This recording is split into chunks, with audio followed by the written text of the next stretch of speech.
विकास में अग्रसर सरकार, जनगण मन के हुए सपने अब साकार। मुख्यमंत्री पुष्कर सिंह धामी जी ने सभी कार्यालयों में अधिकारियों और कर्मचारियों को सुबह 10 बजे से लेकर दोपहर 12 बजे तक जन समस्याओं को सुनने और उनका समाधान करने के कड़े निर्देश दिए। अब तहसील दिवस के अवसर पर सभी अधिकारी मौजूद रहते हैं।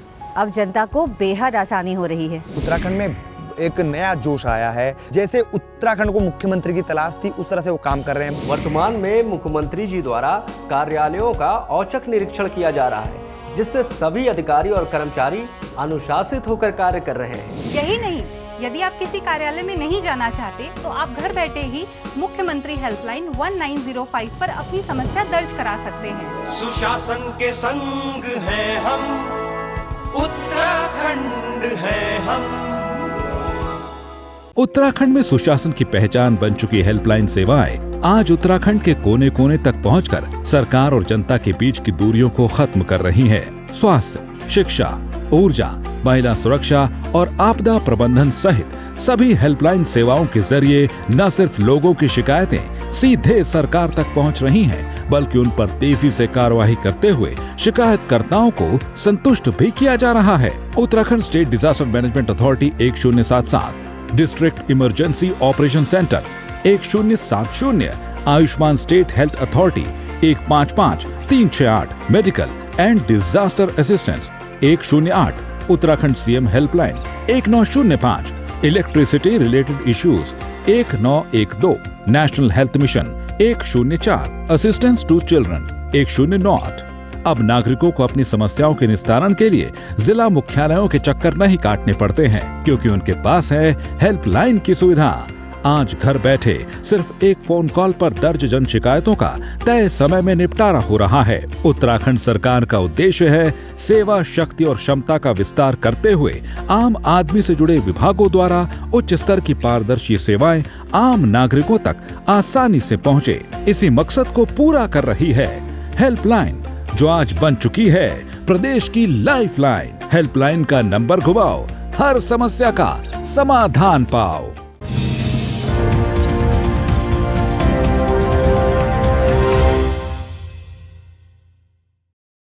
नमस्कार, देवभूमि समाचारों में आप सभी का स्वागत है। मैं हूं आपके साथ प्रियंका मलिक। खबरों पर बढ़ने से पहले एक नजर हेडलाइंस पर। प्रदेश की राजनीति में देवस्थानम बोर्ड को लेकर मचा घमासान। केदारनाथ में त्रिवेंद्र रावत समेत बीजेपी नेताओं की तीर्थ पुरोहितों ने की एंट्री बैन, बिना दर्शन वापस लौटे त्रिवेंद्र रावत। देवस्थानम बोर्ड पर तीर्थ पुरोहितों की नाराजगी को मिला कांग्रेस का समर्थन। सरकार पर विपक्ष ने किए जमकर सियासी वार। सीएम धामी ने कहा सरकार जल्द निकालेगी समाधान। प्रधानमंत्री नरेंद्र मोदी के केदारनाथ दौरे की तैयारियों में जुटी भाजपा। 5 नवंबर को 90 शिवालयों में पीएम मोदी का संबोधन होगा लाइव। घर वापसी के बाद पहली बार पार्टी कार्यालय पहुंचने पर यशपाल आर्य का जोरदार स्वागत। आर्य ने कहा भाजपा में होने के बाद भी कांग्रेस से जुड़ी रही आत्मा। और धनतेरस को लेकर प्रदेश भर के बाजारों में बढ़ी रौनक, खरीदारी के लिए उमड़ी भीड़। महिलाओं को ज्वेलरी ट्रेंड खूब भाया। बुलेटिन में बात सबसे पहले सबसे बड़ी खबर की, जो उत्तराखंड से सामने आ रही है। प्रधानमंत्री नरेंद्र मोदी के उत्तराखंड दौरे से पहले आज केदारनाथ दर्शन के लिए जा रहे पूर्व मुख्यमंत्री त्रिवेंद्र सिंह रावत पर तीर्थ पुरोहितों का गुस्सा फूट पड़ा है और तीर्थ पुरोहितों ने त्रिवेंद्र सिंह रावत को संगम स्थित पुल पर रोक दिया, जिसके बाद Trivendra Singh Rawat GMVN guest house में चले गए। खास बात ये रही कि आज भाजपा प्रदेश अध्यक्ष मदन कौशिक और कैबिनेट मंत्री धन सिंह रावत भी केदारनाथ धाम पहुंचे थे। उन्हें भी तीर्थ पुरोहितों का विरोध झेलना पड़ा, हालांकि उन्होंने धाम में दर्शन किए।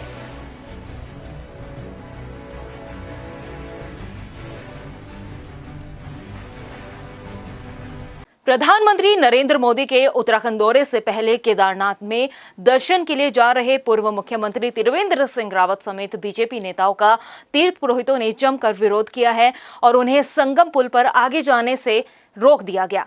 ऐसा इसलिए हुआ क्योंकि त्रिवेंद्र सिंह रावत के कार्यकाल में ही देवस्थानम बोर्ड एक्ट लाया गया था। इससे ही तीर्थ पुरोहित लगातार विरोध कर रहे हैं और तीर्थ पुरोहित लगातार नाराज भी दिखाई दे रहे थे।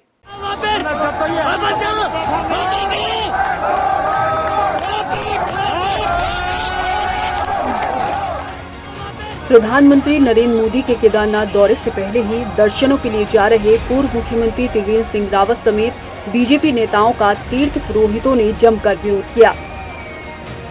पुरोहितों के इस गुस्से का सामना आज पूर्व सीएम को केदारनाथ जाते वक्त करना पड़ा।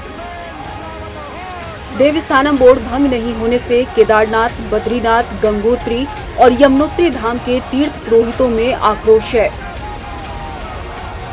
तीर्थ पुरोहितों ने त्रिवेंद्र सिंह रावत को संगम पुल से आगे जाने ही नहीं दिया। तीर्थ पुरोहित और हकूकदारियों ने इस दौरान उनके खिलाफ जमकर नारेबाजी की।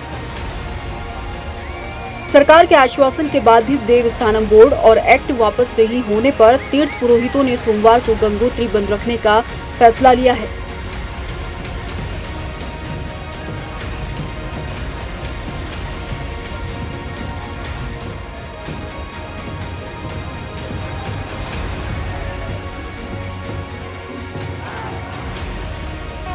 पांच गंगोत्री मंदिर समिति से जुड़े तीर्थ पुरोहितों और हकूकदारियों ने बैठक कर देवस्थानम बोर्ड और एक्ट के मुद्दे पर चर्चा की। बैठक में वक्ताओं ने कहा कि 11 सितंबर को सीएम के साथ हुई बातचीत में 30 अक्टूबर तक देवस्थानम बोर्ड भंग करने का आश्वासन दिया गया था, लेकिन अब तक सरकार ने इस संबंध में कोई फैसला नहीं लिया। उनका कहना है कि अगर जल्द ही बोर्ड को वापस नहीं लिया गया तो उग्र आंदोलन किया जाएगा। अब ऐसे में सवाल ये खड़ा होता है कि प्रधानमंत्री नरेंद्र मोदी के दौरे पर तीर्थ पुरोहित देवस्थानम बोर्ड को खत्म करने की मांग उठा सकते हैं या नहीं। Bureau report, time TV, Dehradun.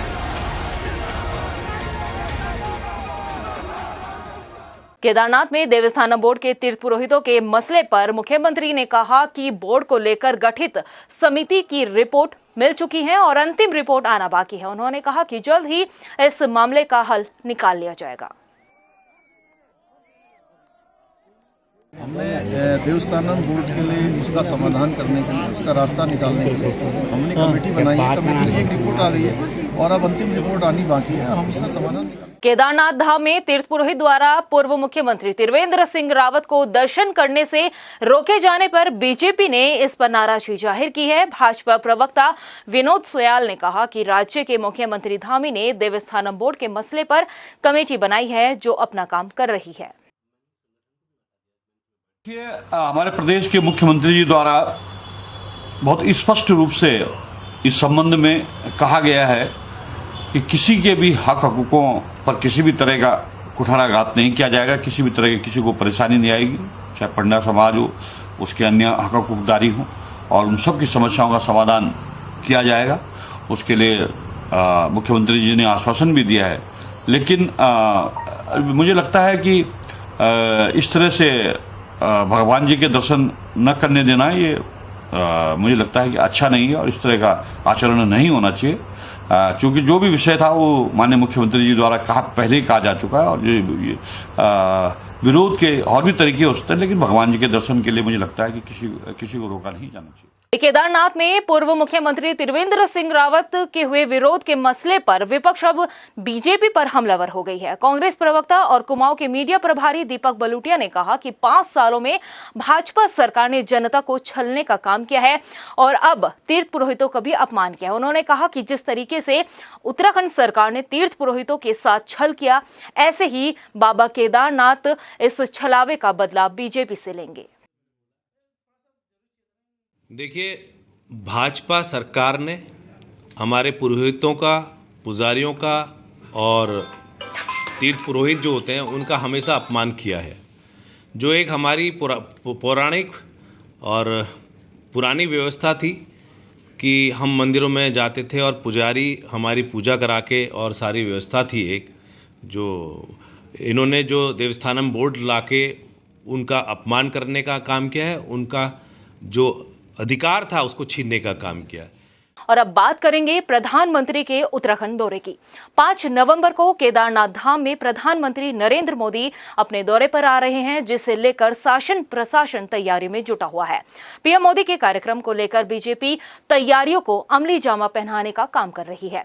प्रदेश महामंत्री कुलदीप कुमार का कहना है कि देश भर के 90 शिवालयों में प्रधानमंत्री नरेंद्र मोदी का केदारनाथ से संबोधन लाइव होगा। साथ ही उत्तराखंड के सभी ज्योतिर्लिंगों पर भी पीएम के संबोधन को लाइव सुना जाएगा, जिसमें पूर्व मुख्यमंत्री, सांसद, विधायक और अलग अलग जगहों पर मौजूद रहेंगे।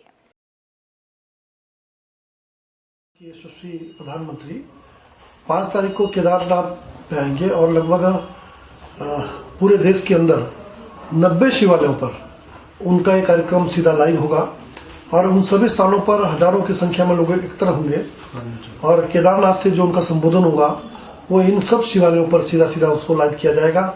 शंकराचार्य जी ने सनातन धर्म की आगे बढ़ाने के लिए जो काम किया है और जहाँ जहाँ वो जिन जिन शिवालयों में गए हैं उन सभी शिवालयों पर, उसके साथ साथ जितने भी अपने ज्योतिर्लिंग हैं उन सब में और जितने अपने पीठ हैं उन सभी में ये कार्यक्रम होगा। वही प्रधानमंत्री नरेंद्र मोदी अभी केदारनाथ दौरे पर आए नहीं हैं, लेकिन इससे पहले ही राज्य की राजनीति का पारा हाई हो चुका है। भाजपाई पीएम मोदी के दौरे को लेकर काफी उत्साहित है और उन्हें उम्मीद है कि हर बार की तरह इस बार भी देश के प्रधानमंत्री नरेंद्र मोदी उत्तराखंड के लिए कुछ बड़ा करके जाएंगे, जिससे बीजेपी को विधानसभा चुनाव 2022 में मजबूती मिलेगी। लगाव उत्तराखंड से रहा है और मैं समझता हूं कि जो माननीय मोदी जी ने पहला भाषण 2017 में दिया था देहरादून के प्रांगण में, परेड ग्राउंड में, तो उन्होंने कहा था हम डबल इंजन की सरकार इस प्रदेश को देने जा रहे हैं। उसका प्रत्यक्ष उदाहरण चाहे वो ऑल वेदर रोड हो, चाहे वो कर्णप्रयाग तक ट्रेन का मामला हो, या अभी जैसे ही उत्तराखंड के अंदर आपदा आई तो 250 करोड़ का पैकेज हो, इस प्रकार के सारी चीज़ें माननीय मोदी जी लगातार प्रदेश के लिए कर रहे हैं। देहरादून स्थित कांग्रेस प्रदेश मुख्यालय पहुंचे यशपाल आर्य का कार्यकर्ताओं ने भव्य स्वागत किया। आपको बता दें कि कांग्रेस में वापसी के बाद यशपाल आर्य पहली बार कांग्रेस मुख्यालय पहुंचे हैं, जहां उनके भव्य स्वागत कार्यक्रम का आयोजन किया गया। इस दौरान नेता प्रतिपक्ष प्रीतम सिंह, कांग्रेस के प्रदेश अध्यक्ष गणेश गोदियाल समेत तमाम नेताओं के साथ ही भारी संख्या में कांग्रेस कार्यकर्ता मौजूद रहे। यशपाल आर्य ने कहा कि वो बीजेपी में भले ही थे, लेकिन उनकी आत्मा कांग्रेस से जुड़ी रही थी। मेरा राजनीतिक जीवन कांग्रेस में रहा है। 40 वर्ष राजनीति के और राजनीति में कार्यकर्ता के रूप में, कांग्रेस में कार्यकर्ता के रूप में मैंने हमेशा कार्य किया और जो भी दायित्व मुझे दिया गया उसको ईमानदारी से निभाने की कोशिश की है। 40 साल कम नहीं होते हैं और वजह रही मैं भारतीय जनता पार्टी में शामिल हुआ, लेकिन कभी भी मैं जो उनकी विचारधारा थी, जो उनके रीति रिवाज थे, जो उनकी रीति नीति थी, जो उनकी परंपराएं थी, उसको मैं कभी स्वीकार नहीं कर पाया। वही कांग्रेस भवन में यशपाल आर्य के स्वागत पर भाजपा ने सवाल खड़े किए हैं। बीजेपी के प्रदेश प्रवक्ता शादाब शम्स का कहना है कि जिन नेताओं को यशपाल आर्य कांग्रेसी छोड़ते समय भ्रष्टाचार करार दे रहे थे और पिछले 4.5 सालों में भ्रष्ट नेताओं की पोल खोलने का काम किया, और आज वही नेता यशपाल आर्य का स्वागत कर रहे हैं। सवाल तो उन्हीं पे जाएंगे। तब तो ये कह रहे थे कि वो भ्रष्टाचारी है कांग्रेस, इसलिए मैं छोड़ के आया, लेकिन आज वही भ्रष्टाचारी उनका स्वागत कर रहे हैं, तो वो जाने। अगर वो व्यक्तिगत लाभ के लिए गए हैं, जो हरीश रावत जी ने उन्हें ऑफर दिया था लॉलीपॉप के रूप में कि हम एक दलित को प्रदेश में सीएम का चेहरा बनाएंगे, तो क्या आज वो अपनी चेहरे की ताजपोशी के लिए वहां पहुंचे हैं? क्या वो लोग जो वहां उनका स्वागत कर रहे हैं वो ये मान रहे हैं कि इनकी जो चेहरा है उत्तराखंड का वो यशपाल आर्य जी को बनाए? लक्सर में गुड़ बनाने की चरखियों का निरीक्षण करने पहुंचे एसडीएम वैभव गुप्ता ने चरखियों को बंद करा दिया है। निरीक्षण के दौरान 2 चरखियों में पॉलिथीन जलती हुई पाई गई थी, जो पूरी तरह से बैन है। एसडीएम ने कहा कि फिलहाल चरखियों को बंद करा दिया गया है। इसके साथ ही उन्होंने कहा कि सक्षम अधिकारी से परमिशन लेने के बाद ही दोबारा चालू किया जाएगा। गुड़ बनाने की जो चरखी चल रही है उनका निरीक्षण किया गया, तो यहाँ पर 2 चरखी जो पाई गई उसमें पॉलीथीन जलाई जा रही है जो कि पूरी तरह प्रतिबंधित है। तो इन दोनों को ही अभी रुकवा दिया गया है और इन पर कार्रवाई की जा रही है और इसमें सक्षम अधिकारी से अनुमति के बाद ही इसको पुनः चलाए जाने की अनुमति दी जाएगी। त्योहारी सीजन को लेकर बाजारों में रौनक का माहौल दिखाई दे रहा है। गदरपुर में लोग धनतेरस की तैयारियों में खरीदारी करते हुए नजर आ रहे हैं। लोगों में ज्वेलरी के ट्रेंड को लेकर महिलाएं काफी उत्साहित नजर आ रही है। रिव्यूज़ मतलब personally this is the most trusted shop in the city and jewellery बहुत अमेजिंग है, इनके डिज़ाइंस बहुत न्यू होते हैं। फेस्टिव सीजन्स पे हमें एक्स्ट्रा डिस्काउंट्स वगैरह मिलते हैं जैसे Diwali and all that, so they present a lot of discounts and वैसे भी अफोर्डेबल ज्वेलरी रेट्स होते हैं, बीट्स इट सिल्वर, गोल्ड और diamond what ever be. So affordable jewellery rates हैं, ज्वेलरी डिज़ाइंस बहुत वेरिएबल्स हैं, इनके बहुत ज़्यादा ऑप्शंस लोगों को मिलते हैं डिज़ाइंस में भी, so they have very pretty jewellery. प्रदेश की खबरों में इतना ही, फिर हाजिर होंगे कुछ खास खबरों के साथ। मुझे दे इजाजत, नमस्कार। प्रदेश की राजनीति में देवस्थानम बोर्ड को लेकर मचा घमासान। केदारनाथ में त्रिवेंद्र रावत समेत बीजेपी नेताओं की तीर्थ पुरोहितों ने की एंट्री बैन, बिना दर्शन वापस लौटे त्रिवेंद्र रावत। देवस्थानम बोर्ड पर तीर्थ पुरोहितों की नाराजगी को मिला कांग्रेस का समर्थन। सरकार पर विपक्ष ने किए जमकर सियासी वार। सीएम धामी ने कहा सरकार जल्द निकालेगी समाधान। प्रधानमंत्री नरेंद्र मोदी के केदारनाथ दौरे की तैयारियों में जुटी भाजपा। 5 नवंबर को 90 शिवालयों में पीएम मोदी का संबोधन होगा लाइव। घर वापसी के बाद पहली बार पार्टी कार्यालय पहुंचने पर यशपाल आर्य का जोरदार स्वागत। आर्य ने कहा भाजपा में होने के बाद भी कांग्रेस से जुड़ी रही आत्मा। और धनतेरस को लेकर प्रदेश भर के बाजारों में बढ़ी रौनक। खरीदारी के लिए उमड़ी भीड़। महिलाओं को ज्वेलरी ट्रेंड खूब भाया।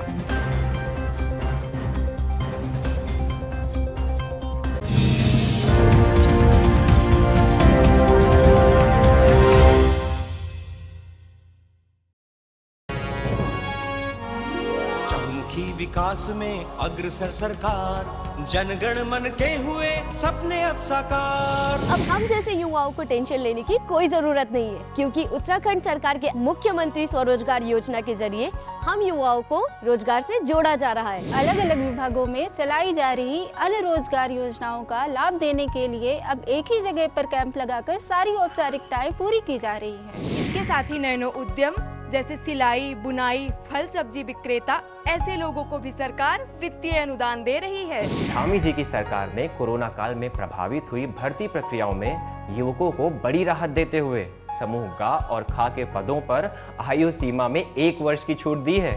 और यही नहीं, मार्च 2022 तक होने वाली भर्ती परीक्षाओं में लिया जाने वाला शुल्क भी धामी जी ने अब माफ कर दिया है। वीर चंद्र सिंह गढ़वाली पर्यटन स्वरोजगार योजना के तहत दी जाने वाली सब्सिडी को बढ़ाया जा रहा है। अब स्टार्टअप के लिए भी सरकार युवाओं को सहूलियत दे रही है। श्रीनगर, हल्द्वानी और देहरादून के मेडिकल कॉलेजों में 501 पदों को सृजित किया गया है और इसी के साथ ही राजकीय नर्सिंग कॉलेज बाजपुर में 70 पदों की स्वीकृति दे दी गई है। उत्तराखंड में लगभग 22 से 24,000 रिक्त पदों और बैकलॉग के साथ ही समस्त रिक्त पदों पर भर्ती प्रक्रिया शुरू हो चुकी है। अब मिलेगा हमें रोजगार का अधिकार। युवाओं के संग है हम, उत्तराखंड है हम।